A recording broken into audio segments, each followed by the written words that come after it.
Let me show you guys how I make this sourdough. I follow a recipe by the Pantry Mama. It is called the perfect loaf, and I'm telling you, it is the perfect loaf every time. If they don't turn out, it's definitely something I messed up in the proofing process, most likely, because the recipe is solid. It's not necessarily going to be synced up with this video as I'm talking, but that's okay because you can see what I'm doing here. I start any time in the morning and I feed my starter a 1:1:1 ratio, which is equal amounts of water, flour, and starter. I set it on my stove so that it rises faster. It's usually done within a few hours. And then I get going mixing my dough. It calls for 50 grams of starter, 350 grams of water, 500 grams of flour. I use bread flour as it's sturdier, and 10 grams of salt. You mix that together. It's a shaggy dough. You let it rest for an hour. Then you come back and you shape it into a rough ball by stretching and folding it. Then you will be doing 4 to 6 rounds of stretch and folds every 15 to 30-ish minutes, somewhere in that window. You do not need to stress about the time. I have let my sourdough go past the 30-minute mark even and come back and stretched and folded it. You just don't want it to start bulk fermenting, which is the process the dough goes through to double in size.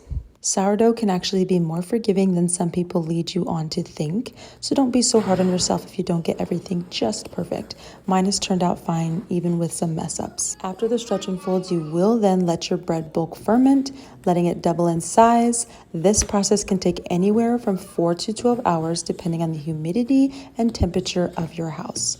When it is ready, you will dump it out. It should come out quite easily. It may still be a little sticky, that's okay. And you're gonna start shaping your dough. I did 2 shaping techniques here so that you guys can see what I like to use and works best for me. I did a batard, which was the first one, and I do a boule. The batard, you just lay out into a tri-letterfold style, meaning you stretch it out as I saw, and you fold it up kind of like an envelope, and then you roll it together and pinch the ends.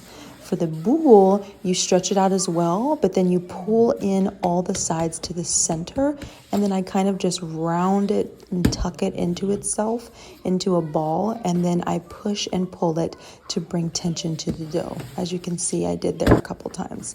You are going to let that dough rest for 20 minutes under a towel, and then you will do it a second time. You don't need to stretch your dough out as far as you did the first time though. Then your dough is ready to pop into the bannetons and into the fridge overnight or anywhere up to 36 hours. The longer you let your bread cold ferment, the better it will be. It helps bring out the flavor and it helps with your spring. The next day you will pull it out and it will look like this, or it can look like this. Just depends on the temperature of your fridge. If I set mine lower in the fridge, it will be larger. If I set it higher in the fridge, it'll not puff up as much. So it's just your preference. The bread always turns out the same for me though. Then I go in and dust it with all-purpose flour, and then I begin to score. I'm showing you guys here that this blade is curved, which actually is best to create an ear on your sourdough, but I'm not gonna lie, I've been using this same blade since summer. I've not gotten a new one, so it's actually quite dull. So I took it out so I could apply more even pressure to get my scoring. It wasn't the best scoring because it's a dull blade, but that's okay. You can see here I'm lifting up the flap. This is good to do if you're new to scoring and you want to make sure you get an ear on a sourdough that's not using the technique I'm going to show you today. I just showed it to you guys so you could see what it was.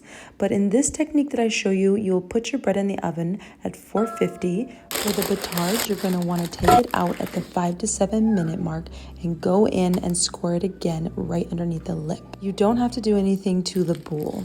Both of these breads need to be in the oven with their lids on for 30 minutes, and then you will take them off and continue baking for 15 to 20 minutes more or until golden brown, and you can poke it with your nail and it sounds hollow on the inside. Another tip you can do that I did not do on these breads, but you can opt to do if you want, is you can put your boule in with the lid on for 5 minutes and then take it out like I did with the batard, but then go in and score the X. And it'll create a cleaner score look if that is something you're looking for.